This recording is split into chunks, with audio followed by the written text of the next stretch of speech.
नमस्कार दोस्तों, नाइलिट यानी national institute of electronics and information technology से आपके लिए वेरियस पोजीशन आई हैं।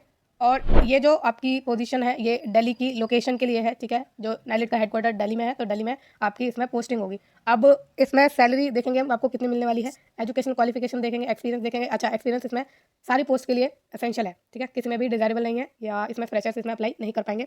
तो 1 से लेकर आपको 10 साल तक का एक्सपीरियंस इसमें चाहिए पोस्ट वाइज। देखेंगे हम किस किस पोस्ट के लिए 10 साल का है और किस पोस्ट के लिए 5 साल का है, किस पोस्ट के लिए आपकी 2 या 1 साल का एक्सपीरियंस है, ठीक है। सारी चीज़ें देखेंगे हम। बाकी इसमें जो आपकी एज लिमिट है वो चेक करने वाले हैं और रेलिवेंट जो भी डिटेल्स हैं सारी हम देखेंगे इसी वीडियो में। तो इस वीडियो को एंड तक देखिएगा। चलिए शुरू करते हैं। शुरू करने से पहले एक चीज़ और बता दूं मैं आपको कि ये जो आपकी पोजीशन है ये कॉन्ट्रैक्ट बेसिस पर है। शुरू में ये कॉन्ट्रैक्ट आपका 1 साल का रहेगा और आगे फर्दर फिर बढ़ता रहेगा, आपकी परफॉर्मेंस के हिसाब से एक्सटेंड होता रहेगा, ठीक है। तो बढ़ते हैं आगे।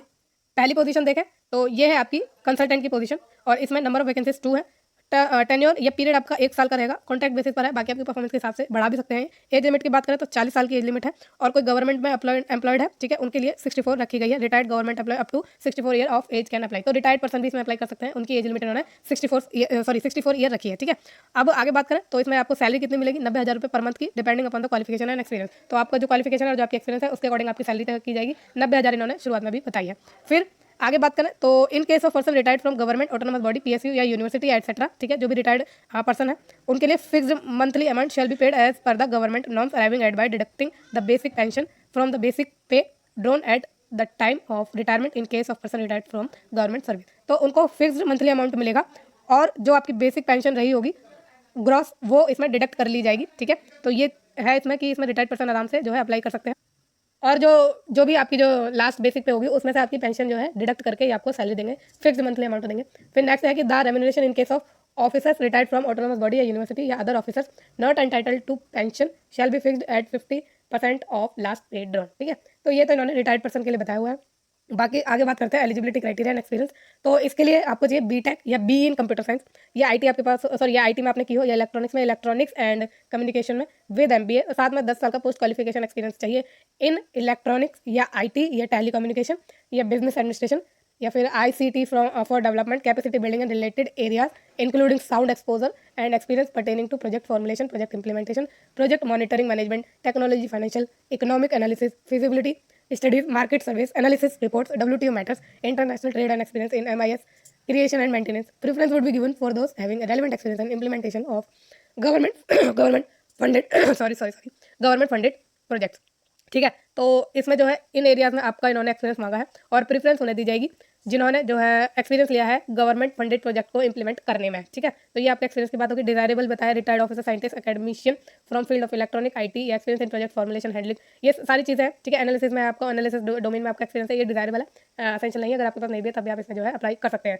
रोल्स एंड रिस्पॉन्सिबिलिटी है तो ये आप जरूर पढ़िएगा, आपके इंटरव्यू में आपको हेल्प कर सकती है, ठीक है। अगर आपको कोई टर्म नहीं आती है या उससे रिलेटेड कुछ चीज़ नहीं आती है, कम आती है, तो उसको आप बढ़ाइए या उसको प्राप्त कीजिए, गेन कीजिए, ठीक। तो ये चीज़ें जरूरी हो जाती हैं क्योंकि पता नहीं चलता कौन सा क्वेश्चन ये पूछ लें और रिलेटेड फील्ड में से ही पूछेंगे आपकी, ठीक है। तो ये तैयार रखिएगा। फिर नेक्स्ट पोजीशन आपकी है प्रोजेक्ट कोऑर्डिनेटर की। इसमें एक पोजीशन है, ठीक है, एक वैकेंसी है, 1 साल का ही सब में ज़्यादातर टेन्योर है और 40 साल की लिमिट है। 88,000 रुपये 88,000 पर मंथ की सैलरी रहेगी इसमें। असेंशियली इसमें क्वालिफिकेशन आपसे मांगी है एमटेक या एमई इन कंप्यूटर साइंस या आईटी या इलेक्ट्रॉनिक्स या electronic and communication with 8 year post qualification experience. तो आपसे एमटेक मांगी है इनमें से किसी एक फील्ड में, साथ में आपके पास 8 साल का एक्सपीरियंस होना चाहिए। और अगर आपने बीटेक की है या बीई की है सेम फील्ड में, ठीक है, तो उसके साथ आपको 10 साल का जो है एक्सपीरियंस चाहिए। या फिर आप किसी भी फील्ड से ग्रेजुएट हैं तो उस केस में आपके पास 11 साल का एक्सपीरियंस होना चाहिए, ठीक है। तो तीनों में से एक चीज़ आपके पास होनी चाहिए। अगर आपने एमटेक या एमई की है तो 8 साल का एक्सपीरियंस, बी या बीटेक किया है तो 10 साल का एक्सपीरियंस, और अगर किसी भी डिसिप्लिन में आपने ग्रेजुएशन की है तो 11 साल का experience. The experience must be in the field of electronics या आईटी या टेलीकम्युनिकेशन या बिजनेस एडमिनिस्ट्रेशन या फिर ICT for development, capacity building and related areas including sound exposure and experience pertaining to project formulation, project implementation, project monitoring management, techno financial या economic analysis, feasibility studies, analysis report and experience in MIS, creation and maintenance. Preference would be given for those having relevant experience in implementation of government funded projects. तो इसमें जो experience आपका IT की, electronics की field से, IT की field से, telecommunication की फील्ड से या बिजनेस एडमिनिस्ट्रेशन की फील्ड से होना चाहिए, ठीक है। ये मस्ट है, इससे ही रिलेटेड फील्ड में आपके पास होना चाहिए। बाकी आपकी जो है project implementation, project monitoring, management, ICT for development, capacity building, ये इन सब में भी आपसे जो है नॉलेज वगैरह आपको होनी चाहिए, एक्सपीरियंस आपने गेन किया हुआ हो। इनमें से एक में जरूर होना चाहिए, ठीक है, कंपलसरी है ये। फिर डिजायरेबल इन्होंने बताई है, जो सेम है ऊपर वाले की ही तरह, ठीक है। अब रोल एंड रिस्पॉन्सिबिलिटी बताई गई है, क्या क्या आपको करना होगा, तो ये चीज़ आपको नॉलेज इसकी होनी चाहिए। नेक्स्ट पोजीशन पर पढ़ते हैं, और ये पोजीशन है आपकी असिस्टेंट प्रोजेक्ट कोऑर्डिनेटर की। नंबर ऑफ वैकेंसी एक है, पोस्ट भी आपकी हेडक्वार्टर में होगी, ठीक, पोस्टिंग, और 1 साल के लिए होगी, फिर बढ़ा भी सकते हैं, और 40 साल की लिमिट है, 77,000 रुपये पर मंथ, ये फिक्स है एलिमेंट, ठीक है। और एसेंशियल क्वालिफिकेशन की बात करें तो एम टेक या एम ई मांगा है, सेम फील्ड में, इनमें से किसी एक फील्ड में होना चाहिए, कंप्यूटर साइंस में या आईटी में या इलेक्ट्रॉनिक्स में या इलेक्ट्रॉनिक्स एंड कम्युनिकेशन में, और उसके साथ आपके पास 5 साल का एक्सपीरियंस होना चाहिए। और अगर आपने बी टेक या बी की है, computer science, IT, electronics and communication में, तो आपके पास 7 साल का एक्सपीरियंस होना चाहिए। और अगर आपने किसी भी फील्ड से ग्रेजुएशन किया है तो उसमें उस केस में आपके पास 8 साल का क्वालिफिकेशन, पोस्ट क्वालिफिकेशन एक्सपीरियंस होना चाहिए, ठीक है। तो इन तीनों में से एक चीज़ आपके पास डेफिनेटली होनी चाहिए। डिजायरेबल एक्सपीरियंस इन्होंने मांगा है कि in handling government project, there execution, monitoring and analysis, well versed in use office productivity tool like word, excel and PowerPoint. तो डिजायरेबल है अगर आपके पास एक्सपीरियंस है गवर्नमेंट के प्रोजेक्ट को हैंडल करने का, ठीक है, और आपको एमएस वर्ड आती है, एमएस एक्सेल आता है या पावर पॉइंट आता है, तो इसमें आपको प्रेफरेंस मिल जाएगी। नेक्स्ट पोजीशन की बात करें, सीनियर कंसल्टेंट VLSI डिजाइन, तो इसमें आपकी नंबर जो वैकेंसीज है वो 2 है, 1 साल के लिए, और अप टू 40 साल का इसमें एज लिमिट है, 80,000 रुपये पर मंथ की इसमें सैलरी है। फिर इसमें जो एसेंशियली क्वालिफिकेशन आपसे मांगी है, ME MTech मांगी है, सेम मांगी है जैसे कंप्यूटर साइंस में या कंप्यूटर इंजीनियरिंग में या इन्फॉर्मेशन टेक्नोलॉजी में, इलेक्ट्रिकल में या इलेक्ट्रॉनिक इंजीनियरिंग में या इलेक्ट्रॉनिक एंड इंस्ट्रूमेंटेशन में या इलेक्ट्रॉनिक्स में, या फिर इलेक्ट्रॉनिक्स एंड कम्युनिकेशन या electrical from a recognise institute या यूनिवर्सिटी या कोई इक्वलेंट, ठीक है। तो ME MTech आपके पास होनी चाहिए इनमें से किसी एक फील्ड में, ठीक, इनमें से किसी एक फील्ड में आपके पास ME या MTech होना चाहिए, और साथ में 5 साल का एक्सपीरियंस आपके पास होना चाहिए इंडस्ट्री में या एकेडमिया में, ठीक है। तो ये हो गया आपके एक्सपीरियंस की बात। नेक्स्ट चलें, अब आगे बढ़ते हैं। ये जॉब डिस्क्रिप्शन है आपका। नेक्स्ट पोजीशन है आपकी कंसल्टेंट की बिजनेस डेवलपमेंट में, एक है वैकेंसी, 1 साल का आपका टेन्योर रहेगा शुरू में, 40 साल की लिमिट है, 70,000 रुपये पर मंथ की सैलरी रहेगी, और ये डिपेंड करेगी, इस पोस्ट की सैलरी डिपेंड करेगी आपकी क्वालिफिकेशन और एक्सपीरियंस पर। तो इसमें आपके पास एसेंशियली जो क्वालिफिकेशन होनी चाहिए, किसी भी डिसिप्लिन में ग्रेजुएशन, ठीक है, किसी भी डिसिप्लिन में अगर आपके पास ग्रेजुएशन है और साथ में 5 साल का एक्सपीरियंस है इन कोऑर्डिनेशन मैनेजमेंट इन एक government organisation, autonomous body under government या PSU, ठीक है। तो आपने कोऑर्डिनेशन या मैनेजमेंट किया है गवर्नमेंट ऑर्गेनाइजेशन में या ऑटोनोमस बॉडी में, और वो गवर्नमेंट या PSU में किया है 5 साल के लिए, तो आप इसमें आराम से फॉर्म भर सकते हैं। प्रेफरेबली जो है इसमें PhD की बात की गई है कि जिन्होंने भी PhD की है या मास्टर्स की है उनको प्रेफरेंस दी जाएगी, ठीक। जॉब डिस्क्रिप्शन इन्होंने बताई है आपके लिए कि organising job fairs and placement activities, conferencing and event management, negotiating national and international MOUs, तो ये सब चीज़ें आपको करनी है, तो इनकी नॉलेज आप जरूर गेन करिएगा, ठीक है, ताकि आपको इसमें आसानी रहे इंटरव्यू को क्रैक करने में। नेक्स्ट पोजीशन की बात करें कंसल्टेंट इंटरनेशनल कॉर्पोरेशन की, 1 नंबर वैकेंसी है, 1 साल का ही आपका पीरियड है, 40 साल की लिमिट है, 70,000 रुपये पर मंथ की सैलरी रहेगी, और ये आपकी क्वालिफिकेशन एंड एक्सपीरियंस पर डिपेंड करेगी। क्वालिफिकेशन आपसे किसी भी डिसिप्लिन में ग्रेजुएशन मांगी है, और 5 साल का एक्सपीरियंस मांगा है, सेम ऊपर वाले की तरह कि आपने कोऑर्डिनेशन या मैनेजमेंट किया हो किसी गवर्नमेंट की ऑर्गेनाइजेशन में, ऑटोनोमस बॉडी में, अंडर गवर्नमेंट या PSU, ठीक है। और अगर आपने PhD या मास्टर डिग्री करी हुई है तो इसमें आपको प्रेफरेंस मिल जाएगी, और अगर आपने जो है ये PhD या मास्टर डिग्री की है तो इसमें आपको एक्सपीरियंस में भी रिलैक्सेशन मिल जाता है, क्योंकि ये इंटरव्यू लेते हैं और आपकी नॉलेज चेक करते हैं। अगर आपके पास 5 साल से कम का भी एक्सपीरियंस है ना, तब भी ये आपको आपकी नॉलेज के अकॉर्डिंग, आपकी क्वालिफिकेशन के अकॉर्डिंग आपको सिलेक्शन दे सकते हैं। इंटरव्यू के बेस पर है, इसका फायदा यही रहता है कि इंसान को कौन सा इंसान अच्छा लग जाए, उसके नॉलेज के हिसाब से, उसके एक्सपीरियंस के हिसाब से, या फिर उसके स्किल्स के हिसाब से, ठीक है, इन चीज़ों के हिसाब से उसे जो है एक्सपीरियंस कितने साल का है उसमें मैटर नहीं करेगा। बात समझ रहे हैं कि जो आपकी नॉलेज है, जो आपकी क्वालिफिकेशन की डिग्री है, वो अगर हायर है और थोड़ा बहुत एक्सपीरियंस अगर आपके पास कम भी है, तब भी ये चला लेते हैं, ठीक है। तो फॉर्म भर दीजिएगा, टेंशन मत लीजिएगा इस चीज़ की, बस आपके पास इंटरव्यू कॉल ज़रूर आ सकता है अगर आपकी क्वालिफिकेशन हायर है, ठीक है। नेक्स्ट बढ़ते हैं अब आगे और जानते हैं कंसल्टेंट प्रोजेक्ट्स की फील्ड में। इसमें एक पोजीशन है, 1 साल के लिए, 40 साल की लिमिट है, 70,000 रुपये पर मंथ की सैलरी रहेगी आपकी क्वालिफिकेशन एक्सपीरियंस के हिसाब से। असेंशियल क्वालिफिकेशन की बात करें तो मिनिमम आपके पास BE या BTech या ME या MTech होना चाहिए कंप्यूटर साइंस में या कंप्यूटर इंजीनियरिंग में या इन्फॉर्मेशन टेक्नोलॉजी में, इलेक्ट्रिकल एंड इलेक्ट्रॉनिक्स इंजीनियरिंग में या इलेक्ट्रॉनिक्स एंड इंस्ट्रूमेंटेशन में, इलेक्ट्रॉनिक्स में, इलेक्ट्रॉनिक्स एंड कम्युनिकेशन में, या फिर इलेक्ट्रिकल में, ठीक है। इनमें से किसी एक फील्ड में आपने ME MTech या BE या BTech किया हुआ हो। एक्सपीरियंस इसमें आपसे मांगा है 5 साल का, और वो एक्सपीरियंस आपका executing and monitoring of project में होना चाहिए, ठीक है। फिर नेक्स्ट प्रेफरेबल की बात करें तो PhD या MTech आपने की है तो इसमें आपको प्रेफरेंस मिल जाएगी, और प्रेफरेंस का मतलब यह है कि अगर आपने एक्सपीरियंस भी आपके पास कम है और आपके पास डिग्री ज़्यादा है, अच्छी है, ठीक है, तो इसमें आपको जो है एक्सपीरियंस की जो नंबर है वो घटा भी सकते हैं। जॉब डिस्क्रिप्शन की बात करें तो ये आपकी बता रखी है, तो जरूर पढ़िएगा। नेक्स्ट पोजीशन की बात करते हैं senior resource person business development की, एक वैकेंसी है, 1 साल के लिए, 35 साल की लिमिट है। अच्छा, ये पीरियड बढ़ भी सकता है, इसमें मतलब वो मत करिएगा कि नहीं ये बढ़ेगा नहीं, ये चीज़ नहीं बढ़ सकता, आराम से आपकी परफॉर्मेंस पर डिपेंड करेगा। सैलरी की बात करें तो 50,000 रुपये पर मंथ की सैलरी है क्वालिफिकेशन एंड एक्सपीरियंस के अकॉर्डिंग। फिर एनी ग्रेजुएट इसमें भर सकता है, मतलब किसी भी डिसिप्लिन में अगर आपने ग्रेजुएशन की है तो आप इसमें भर सकते हैं, लेकिन इसमें आपको साथ में 2 साल का एक्सपीरियंस चाहिए कोऑर्डिनेशन का, मैनेजमेंट का, और वो आपने गवर्नमेंट ऑर्गेनाइजेशन, ऑटोनोमस बॉडी या गवर्नमेंट में की हुई हो, ठीक है। फिर इसमें आपका जॉब डिस्क्रिप्शन है, तो मिनिमम इसमें आपको जो बहुत ही कम एक्सपीरियंस मांगा है इस पोजीशन के लिए मांगा है सीनियर रिसोर्स पर्सन के लिए 2 साल का, और किसी भी डिसिप्लिन में एक्सपीरियंस आपका चल जाएगा, ठीक है। नेक्स्ट चलते हैं आगे।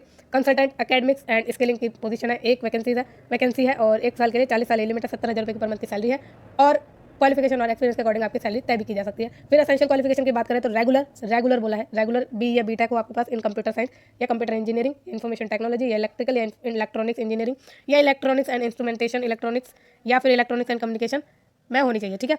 या फिर अगर आपके पास ये क्वालिफिकेशन नहीं है तो आपने MSc की हो IT CS electronic applied electronics या फिजिक्स में से, और वो आपकी फर्स्ट क्लास में होनी चाहिए, मतलब 60% उसमें होने चाहिए मिनिमम आपके पास, ठीक है। फिर 5 साल का एक्सपीरियंस आपसे मांगा है और वो एक्सपीरियंस आपका एकेडमिक या skilling related planning and management में होना चाहिए, ठीक है। जॉब डिस्क्रिप्शन इसमें आपको बताया गया है, जरूर पढ़िए।